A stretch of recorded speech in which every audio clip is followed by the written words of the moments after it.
الحمد لله الحنان المنان الذي خلق الإنسان وعلمه البيان والصلاة والسلام على رسوله سيد الإنس والجان وعلى آله وأصحابه ذوي الخير والإحسان أما بعد فأعوذ بالله من الشيطان الرجيم بسم الله الرحمن الرحيم وعهدنا إلى إبراهيم وإسماعيل أن طهرا بيتي للطائفين والعاكفين والركع السجود صدق الله مولانا العظيم۔ بارگاہ رسالت معاذ صلی اللہ علیہ وسلم میں درود پاک کا ہدیہ پیش کریں۔ اللہم صل علی سیدنا و مولانا محمد معدن الجود والکرم وآلہ واصحابہ الکرام وابنہ الکریم وبارک وسلم صلاة دائمة سرمدا ابدا۔ عزیزان اکرام وقار، آج اس مسجد پاک میں ہم حاضر ہیں جس کی تعمیر نو اور تزئین کے بعد افتتاحی تقریب کا انعقاد کیا گیا ہے، اور آج اس مسجد پاک کو ہم جمعہ کی نماز سے افتتاح کا اور شروع کرنے کا جو طریقہ علماء اہل سنت کا رہا ہے اسے نبھانے کی کوشش کر رہے ہیں۔ اللہ کے گھر کے متعلق قرآن کہتا ہے انما یعمر مساجد اللہ من آمن باللہ والیوم الآخر۔ اللہ کی مسجدوں کو وہی آباد کرتے ہیں جو اللہ پر اور آخرت پر ایمان رکھتے ہیں، اور جو نمازوں کو قائم رکھتے ہیں اور زکوٰۃ ادا کرتے ہیں وہی اللہ کی مسجدوں کو قائم رکھتے ہیں۔ اور دنیا کا سب سے بڑا ظالم کون ہے اس کے متعلق بھی قرآن کہتا ہے وَمَنْ أَظْلَمُ مِمَّنْ مَنَعَ مَسَاجِدَ اللَّهِ أَنْ يُذْكَرَ فِيهَا اسْمُهُ وَسَعَى فِي خَرَابِهَا۔ سب سے بڑا ظالم شخص وہ ہے جو اللہ کی مسجدوں کو اللہ کا ذکر کرنے سے روکتا ہے اور اس کی ویران کرنے کی اور اس کے برباد کرنے کی کوشش کرتا ہے، وہ دنیا کا سب سے بڑا ظالم ہے۔ قرآن عظیم میں ظالم کا ذکر بھی آیا کہ مسجدوں کو ویران کرنے والا ظالم اور مسجدوں کو آباد کرنے والا مومن، اور الحمدللہ آج یہاں مومنین کی جماعت موجود ہے جو اللہ کے گھر کو آباد کرنے کے لیے حاضر آئے ہیں۔ میرے عزیزو، اس مقدس چمکتی عمارت کی خدمت بعض لوگ یہ سمجھتے ہیں کہ یہ صرف پیسوں کے ذریعے سے یا سیٹھوں کے ذریعے سے ہو سکتا ہے۔ ایسا بالکل نہیں۔ جب رب تبارک و تعالیٰ منظور کرے، وہ ایک ٹھیلا کھینچنے والا مزدور بھی مکمل مسجد کی تعمیر کر سکتا ہے، بلکہ اللہ کریم جس سے خدمت لینا چاہے، اور یہ خدمت بہت بڑی ہے، مساجد کی خدمت بہت بڑی ہے۔ پہلے پارے میں سورہ بقرہ کی اللہ تعالیٰ فرماتا ہے وَعَهِدْنَا إِلَىٰ إِبْرَاهِيمَ وَإِسْمَاعِيلَ۔ ابراہیم اور اسماعیل علیہ السلام دو ایسے جلیل القدر نبیوں کا ذکر کر رہا ہوں میں جن کا انبیاء اکرام علیہ السلام میں بڑا مقام ہے۔ حضرت ابراہیم ابو الانبیاء ہیں، اسماعیل علیہ السلام تو میرے آقا کے جد امجد ہیں۔ حضرت ابراہیم علیہ السلام رسول اللہ کے بعد دوسرا مقام رکھنے والے ہیں تمام انبیاء میں۔ ان دو نبیوں کا ذکر کر کے قرآن میں اللہ فرماتا ہے ہم نے ان دونوں سے، باپ اور بیٹے سے عہد لیا ہے، ابراہیم اور اسماعیل علیہ السلام سے عہد لیا ہے، وعدہ لیا ہے۔ کس بات کا؟ ان طہرا بیتی للطائفین والعاکفین والرکع السجود، کہ تم دونوں میرے گھر کی صفائی کیا کرو گے۔ اللہ رب العزت وعدہ لیا اپنی مسجد کی صفائی کا، کس سے؟ انبیاء سے، نبیوں سے۔ کس کے لیے صاف رکھو گے؟ طواف کرنے والوں کے لیے، اعتکاف کرنے والوں کے لیے، اور رکوع اور سجدہ کرنے والوں کے لیے۔ مجھے بتاؤ میرے عزیزو، یہ صرف مسجد کی جھاڑو لگانا خدام اور خادم کا ہی کام نہیں، قرآن کے اعتبار سے انبیاء اکرام علیہ السلام کو یہ شان دی گئی ہے کہ وہ اللہ کے گھر کی صفائی رکھیں گے، اور ابراہیم اور اسماعیل علیہ السلام اس کام کو مکمل طریقے سے ادا کرتے بھی رہے۔ وہ زندگی بھر خانہ کعبہ مسجد حرام کی خدمت کرتے بھی رہے۔ اب میں آپ کو ایک تاریخی بات بتاؤں کہ یہاں پر ہم مسجد میں آج جمعہ کے لیے حاضر آئے ہیں، ایک روایت سننے کے بعد دل باغ باغ ہو جاتا ہے۔ ابراہیم علیہ السلام جب کھانا معمولی بات نہیں، ابراہیم علیہ السلام دیوار چڑھاتے تھے، اسماعیل علیہ السلام پتھر اور اینٹیں لا کر کے مدد کیا کرتے تھے۔ جب تعمیر مکمل ہوئی، ابراہیم علیہ السلام حضرت تشریف لا رہے ہیں حضور منانی میاں صاحب قبلہ نواز سرکار مفتی اعظم ہند، آپ حضرات جگہ دے دیں، درود پاک پڑھیں۔ اللہم صلی علی سیدنا و مولانا محمد معدن الجود والکرم وآلہ واصحابہ الکرام وابنہ الکریم وبارک وسلم صلاۃ دائمۃ سرمدا ابدا۔ اللہ کا فضل و احسان ہے، ہماری اس مسجد پاک میں رضوی دولہا تشریف فرما ہے، اور اس مسجد پاک کو نسبت ہے سرکار حضور مفتی اعظم ہند سے، بلکہ مسجد کا نام ہی ہے مفتی اعظم ہند مسجد، اور آج اس کی افتتاحی تقریب میں مجھے لگتا ہے سرکار مفتی اعظم ہند کی روحانیت شامل ہے، جس کی وجہ سے آج اس افتتاحی تقریب میں خود سرکار مفتی اعظم ہند کے نواسے حضور منانی میاں صاحب تشریف فرما ہے۔ شیر رضا اور اعلیٰ حضرت کے نسب میں اور اعلیٰ حضرت کے نسل پاک میں چمکتا ہوا ایک چراغ ہمارے درمیان موجود ہے۔ اللہ کریم ان بزرگوں کا سایہ ہم پر دراز فرمائے۔ جمعہ کا وقت چونکہ بہت کم ہوتا ہے، نماز کا بھی ہے، اور ہمیں یہاں کے فاتحہ اور دعا میں بھی شرکت کرنی ہے۔ میں مختصر سی باتیں عرض کر کے سمیٹتا ہوں اپنی بات کو۔ اللہ تعالیٰ نے ابراہیم علیہ السلام اور اسماعیل علیہ السلام دونوں کو تعمیر کا حکم دیا، اور تعمیر ہوئی خانہ کعبہ کی۔ جب عمارت مکمل ہوئی تو جب کبھی کوئی گھر بنتا ہے تو کچھ اینٹ پتھر ٹکڑے بچ جاتے ہیں۔ گھر کی عمارت کے بعد جو سامان بچتا ہے آپ اس کو لے جا کر کے کہیں پھینک دیتے ہوں گے، ٹھنڈا کر دیتے۔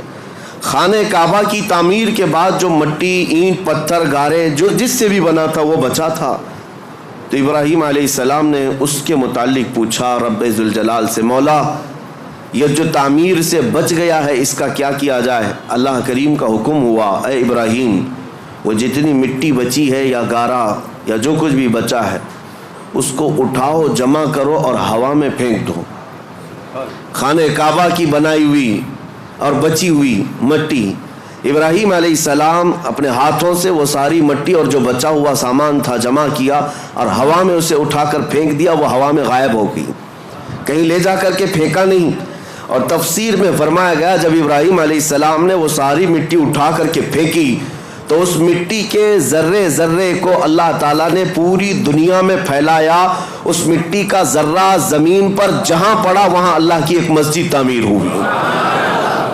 قیامت تک جہاں وہ ذرہ پڑا ہوگا یا تو مسجد تعمیر ہوگی یا ہو چکی ہوگی۔ میں اسی لیے کہا کہ اس روایت کو پڑھنے کے بعد یہ فخر ہوتا ہے کہ جس جگہ ہم سجدے کے لیے مسجد میں حاضر آئے ہیں یہاں کا ذرہ بھی خانہ کعبہ کی مٹی سے ضرور ملا ہوگا۔ عزیزان گرامی وقار، مسجدوں کو تعمیر کرنے کے بعد اس کی صفائی ستھرائی کے لیے جس قدر ہم خیال رکھتے ہیں یہ ضروری ہے، لیکن کل رات ہم نے ذکر کی مجلس میں ایک بات آپ کے سامنے رکھی تھی۔ سب سے بڑی ذمہ داری ایک مسلمان کی یہ ہے کہ مسجد بنانے کے بعد جیسے اس کو تعمیر کرنے میں دلچسپی دکھاتے ہیں، جیسے کہ کسی شاعر نے کہا تھا کہ حضور پاک صلی اللہ تعالیٰ علیہ وسلم کی اس امت کا اب حال یہ ہے کہ مسجد تو بنا لی شب بھر میں ایمان کی حرارت والوں نے، من اپنا پرانا پاپی تھا بچپن سے نمازی بن نہ سکے۔ لیکن یہ تانا ہمارے لیے مناسب نہیں ہے جس شاعر نے ہمیں تانا دیا ہے، من اپنا پرانا پاپی تھا بچپن سے نمازی بن نہ سکے۔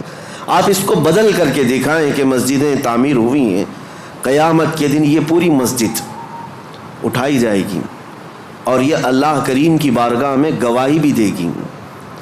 یہ بھی حدیث پاک میں ہے، کچھ مسجدیں اللہ کی بارگاہ میں شکایت کریں گی، مقدمہ کریں گی، اے رب ذوالجلال اس محلے والوں نے مجھے بھوکا اور پیاسا رکھا۔ اس سے پوچھا جائے گا تو بھوکی اور پیاسی کیسے ہوتی؟ مسجد کہے گی کہ جب اذان ہوتی تو مجھے بھوک لگتی، اگر یہ میری صفوں کو بھر دیتے تو میرا پیٹ بھر جاتا، مگر انہوں نے مجھے خالی رکھا، بھوکا اور پیاسا رکھا۔ مسجد اگر کسی کے خلاف مقدمہ کرے قیامت کے دن تو میرے عزیزوں پورا محلہ اس میں شامل ہو جائے گا۔ اس لیے آپ نے مسئلہ سنا ہے کبھی؟ ہر رمضان المبارکہ میں کوئی نہ کوئی ایک مسجد میں اعتکاف ضرور کرے، کیونکہ یہ مسجد کا حق ہے۔ اگر ایک بھی اعتکاف میں نہیں بیٹھا تو پورے محلے والے گنہگار ہیں، سب کے اوپر گناہ ہوگا، اور اگر ایک بیٹھ گیا تو سب کے اوپر سے ذمہ داری ختم ہو جائے گی۔ کیوں؟ مسجد کا حق ہے، اس مسجد کو رمضان کے آخری عشرے میں خالی نہیں رکھا جائے گا۔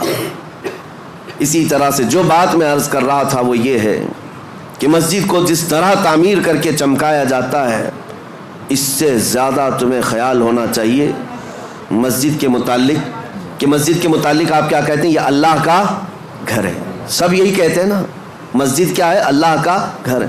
اللہ کا گھر کا مطلب کیا ہے؟ اللہ رہتا ہے، اللہ رہتا ہے نہیں، نسبت کے لیے کہا گیا ہے کہ اللہ کا گھر ہے، اس کا مالک صرف اللہ ہے۔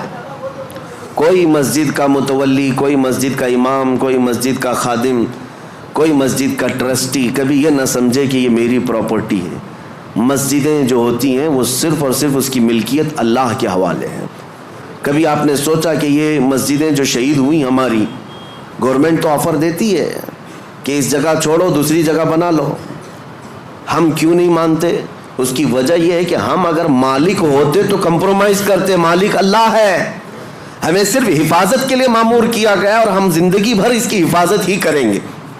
اور آپ کو پتہ ہے جب ابرہا بادشاہ خانہ کعبہ ڈھانے کے لیے آیا تھا کئی 100 ہاتھیوں کو لے کر کے، اس نے مکہ میں سب سے پہلے بڑے بڑے لوگوں کا مال لوٹ لیا اور کئی لوگوں کو قید کیا۔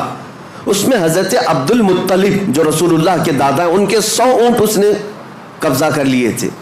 حضرت عبد المطلب خانہ کعبہ کے متولی تھے، اس وقت متولی تھے، خدمت پر آپ ہی مامور تھے۔ تو خانہ کعبہ کو ختم کرنے کے لیے آیا تھا ابرہا بادشاہ یمن سے کئی ہاتھیاں لے کر۔ حضرت عبد المطلب گئے بات کرنے کے لیے کہ میں بات کرتا ہوں، تو ابرہا نے ان کو اجازت دی آنے کے لیے اپنے دربار میں آئے۔ پوچھا اس نے کہ کیا معاملہ لے کر آئے ہو؟ حضرت عبد المطلب نے کہا میرے جو 100 اونٹ تم نے ہتھیائے ہیں وہ واپس کر دو، مجھے میرے اونٹ دے دو۔ وہ ہنسنے لگا کہ تجھ کو کس نے خانہ کعبہ کا متولی بنایا؟ تجھے پتہ نہیں میں یہاں کیوں آیا؟ میں آیا ہوں خانہ کعبہ کو ختم کرنے کے لیے اور تم بات کر رہے ہو اپنے اونٹوں کی۔ ہونا تو یہ چاہیے تھا کہ تم میرے سے بات کرتا کہ کعبے کو مت ڈھاؤ، کعبے کو مت برباد کرو۔ حضرت عبد المطلب نے مسکرا کر یہی جواب دیا تھا، اونٹوں کا مالک میں ہوں، اس سے سوال کرنے آیا، کعبے کا جو مالک ہے وہ خود ہی اس کی حفاظت کرے گا۔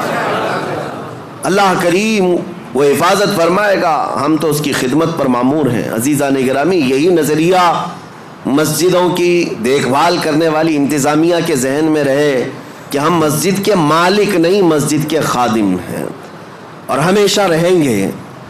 اور دوسری بات جو میں کہنے جا رہا تھا وہ یہ کہ جتنا اس کی عمارت کو چمکایا، اس سے کئی زیادہ چمکانے کی جس چیز کو ضرورت ہے وہ کیا ہے؟ میں ایک لفظ آپ سے پوچھا کہ مسجد کو آپ کیا کہتے ہیں؟ اللہ کا گھر ہے۔ مسجد اللہ کا گھر ہے۔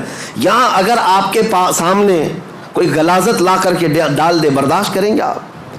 کوئی مسجد کے فرش پر تھوک دے، اپنا رینٹ نکال کر ڈال دے، باہر کی غلاظت لا کر ڈال دے، آپ برداشت کریں گے؟ ذہن میں موجود ہے اللہ کا گھر ہے، پاک ہی ہونا چاہیے، ایک نجاست کا تنکا بھی ہم برداشت نہیں کرتے۔ کیوں؟ اللہ کا گھر ہے۔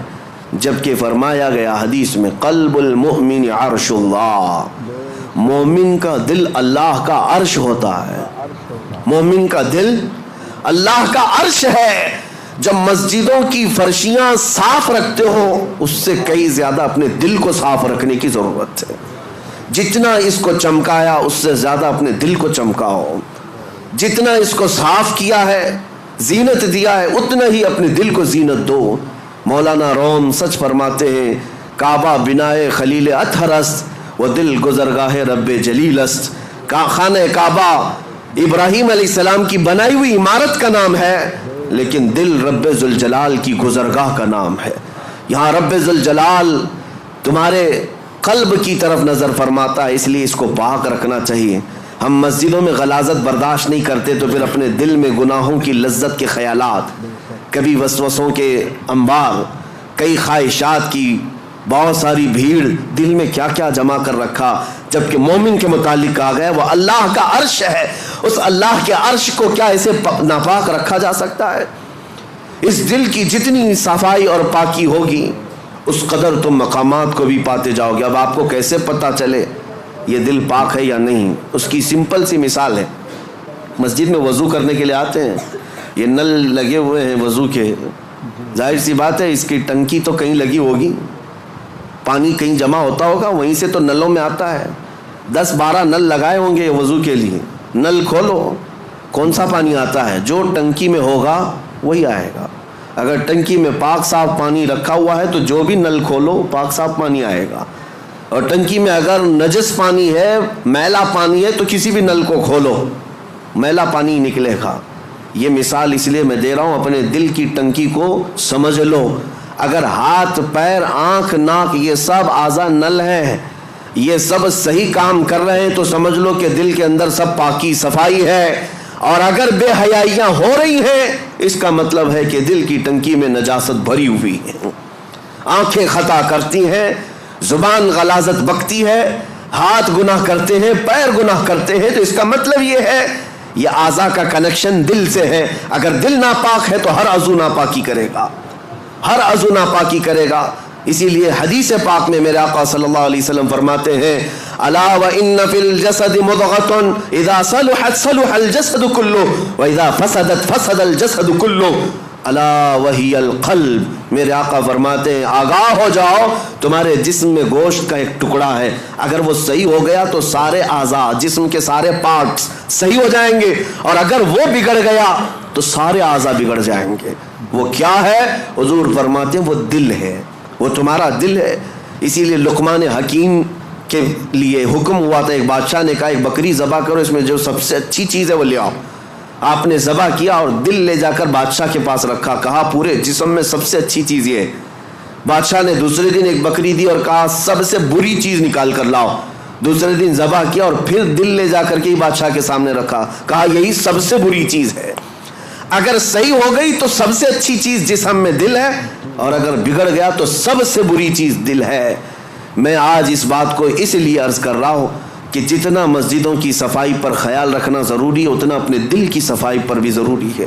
اگر اس کو آپ نے ناپاک ہی رکھا اور ایسی آوارہ رکھا تو 1000 سجدے کرنے کے بعد بھی تمہارا دل ناپاک ہی رہ جائے گا.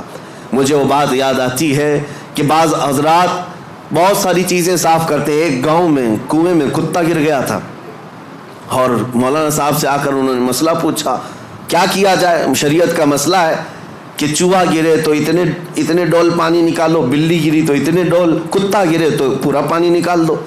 کنویں کا پورا پانی نکال دو, نجس ہو گیا ہے. گئے گاؤں والے, پورا پانی نکال دیا.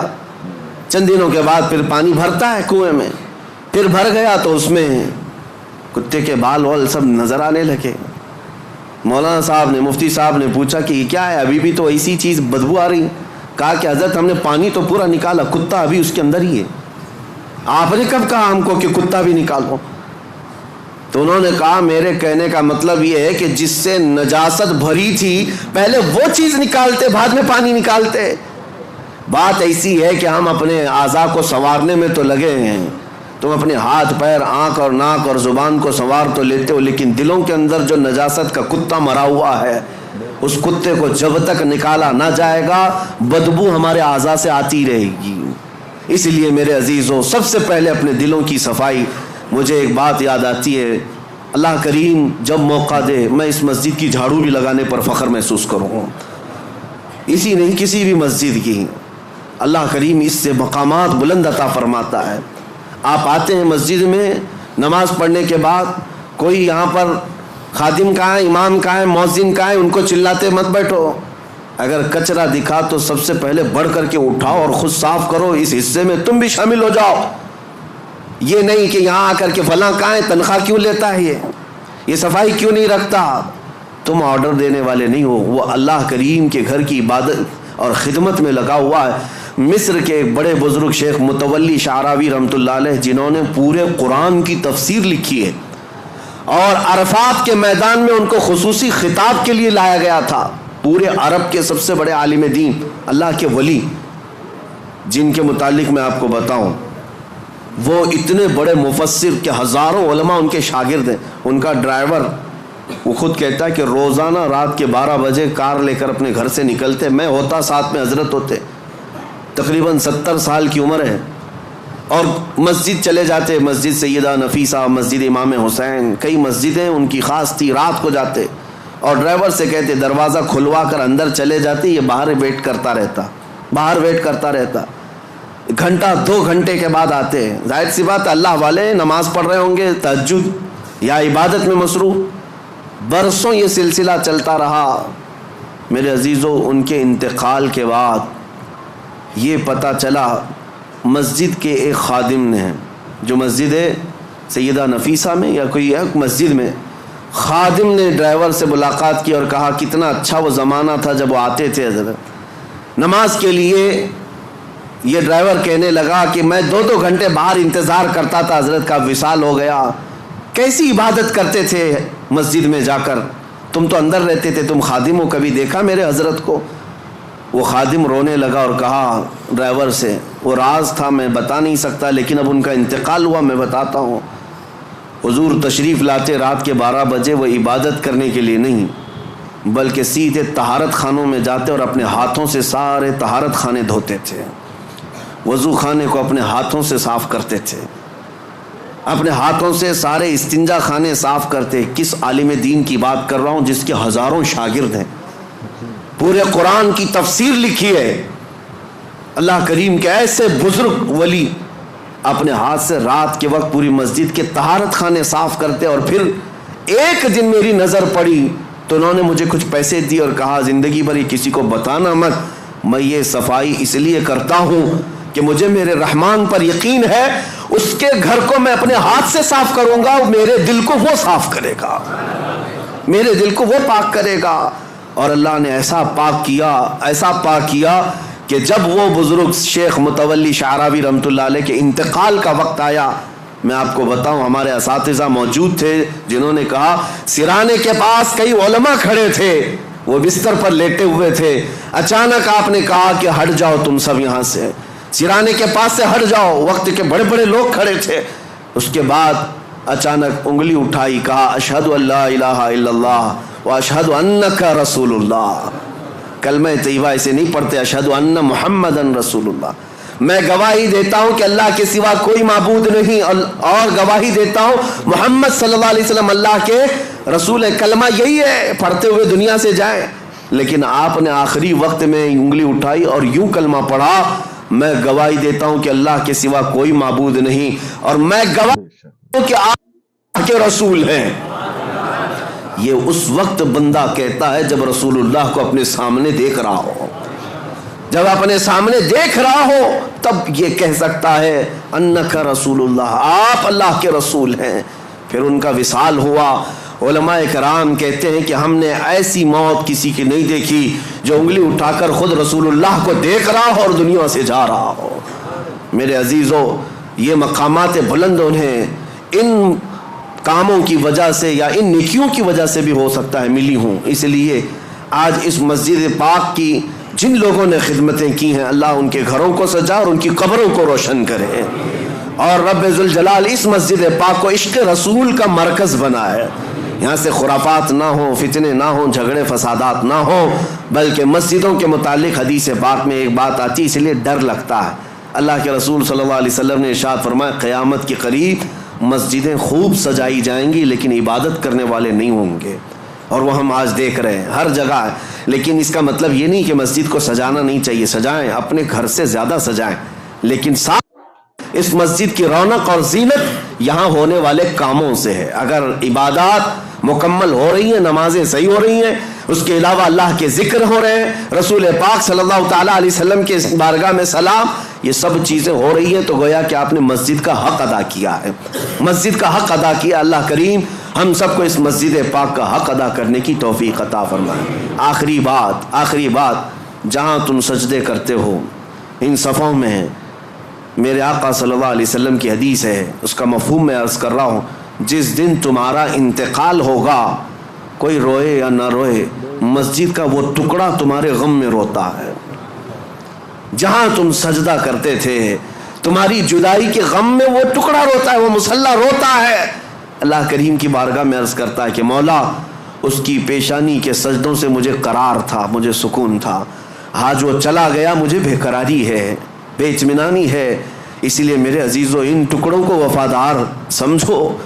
دنیا تمہارے مال کی پرستار ہو سکتی ہے، تمہارے عہدے اور منصب کے دیکھ کر کے ہو سکتا ہے دوست بن جائے، لیکن یہ زمین کے ٹکڑے اگر تمہاری دوستی کرتے ہیں تو فقط تمہارے سجدوں کی وجہ سے کرتے ہیں، تمہارے سجدوں کی وجہ سے یہ تم سے دوستی کرتے ہیں. اور جس دن انتقال ہو، جنازہ جا رہا ہو، دنیا روتی ہے یا نہیں روتی اس سے مطلب نہیں، مجھے اس بات کا احساس ہے کہ یہ مسجد کا وہ ٹکڑا میرے غم میں روتا ہے جس پر میں سجدے کیا کرتا تھا. آؤ ان مسجدوں کو سجدوں سے آباد کرو. کیوں تمہیں سجدے لمبے لگنے لگ گئے، بھاری لگنے لگ گئے؟ لوگ تو یہی شکایت کرتے ہیں امام صاحب بہت لمبا سجدہ کرتے ہیں، لمبے سجدے کرتے ہیں، بستر پہ 8 گھنٹہ سوئے رہتے الٹا. کبھی بھاری نہیں لگا؟ اللہ کریم کی بارگاہ میں خشوع و خضوع سے 3 منٹ بہت بھاری ہو جاتے. یہ دل کا بوجھ ہے. آؤ، اقبال نے سچ کہا تھا، آج اس کا حاصل ہم دیکھتے ہیں. وہ ایک سجدہ جسے تو گراں سمجھتا ہے، بھاری سمجھتا ہے، وہ ایک سجدہ جسے تو بھاری سمجھتا ہے، 1000 سجدوں سے دیتا ہے آدمی کو نجات. ادھر ادھر جھکنے سے یہ سجدہ بچا لیتا ہے. اس پیشانی کو ایک ہی جگہ جھکاؤ، ہر جگہ جھکنے سے اللہ محفوظ رکھے گا. اللہ کریم ہماری عبادتوں کو قبول فرمائے. رب ذوالجلال احسن الخالقین مولا یہاں جتنے حاضرین ہیں سب کی عبادت کو قبول فرما لے. اس مسجد کو مولا قیامت کے دن ہماری سفارشی بنا، ہماری عبادتوں کا گواہ بنا، ہمارے بخشش کا ذریعہ بنا. وآخر دعوانا ان الحمد للہ رب العالمین.